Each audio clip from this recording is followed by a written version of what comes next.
দাওয়াত নিয়ে ময়দানে আসেনি, অর্থাৎ এই কাজ নবী রাসূলদের কাজ ছিলেন।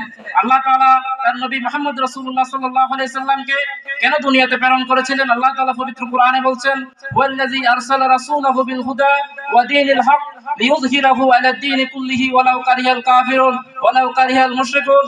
অর্থাৎ আল্লাহ তাআলা তার প্রিয় রাসূলকে এজন্য এই দুনিয়ায় পাঠিয়েছিলেন যেন তিনি সকল বাতিল মতবাদের উপর, শয়তানি মতবাদের উপর একমাত্র আল্লাহ তাআলার দ্বীনকে, কোরআনকে প্রতিষ্ঠা করতে পারেন, যদি এই কাজটা কাফের মুশরিকরা যতই অপছন্দ করুক না কেন।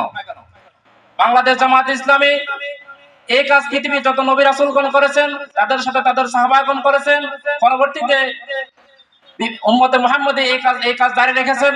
বর্তমানে এই সময় পর্যন্ত আমরা যারা রাসূলের উম্মত দাবি করি, আমাদের জন্য এই কাজ, আমাদের উপর যেখানে ইসলাম প্রতিষ্ঠিত নেই, যে সমাজে, রাষ্ট্রে, অর্থাৎ আল্লাহর এই জমিনে আল্লাহর দ্বীন কায়েমের জন্য প্রচেষ্টা চালানো প্রত্যেকের জন্য ফরজ। এই জন্য বাংলাদেশ জামাত ইসলামী জনগণকে, বিশেষ করে সাদা সকল মানুষ এবং বিশেষ করে মুসলমানদেরকে এই আহ্বান করে থাকে যে আমরা একমাত্র আল্লাহ তাআলার দাসত্ব করব এবং রাসূলুল্লাহ সাল্লাল্লাহু আলাইহি ওয়াসাল্লাম আনুগত্য করব জীবনের সকল ক্ষেত্রে, এবং কথা এবং কাজের গরমিল পরিহার করে, অর্থাৎ কাজে কথা এবং কাজের বৈপরীত্য দূর করে। আমরা যেমন নিজেকে মুসলমান দাবি করি, ঈমানদার দাবি করি, অথচ আমরা ইসলামের বিপরীত কার্যক্রমগুলো আমরা করে থাকি। অর্থাৎ আমরা সুদের সাথে জড়িত, ঘুষের সাথে জড়িত, অন্যায়ের সাথে জড়িত, কবিরা গুনাহের সাথে জড়িত, আমরা বাতিল মতবাদ প্রতিষ্ঠার জন্য প্রচেষ্টা চালাই, অথচ নিজেদেরকে মুসলমান দাবি করি। এই জন্য বাংলাদেশ জামাত ইসলামীর আহ্বান হচ্ছে এই কথা ও কাজের বৈপরীত্য দূর করে খাঁটি এবং পূর্ণ মুসলিম হওয়ার আহ্বান।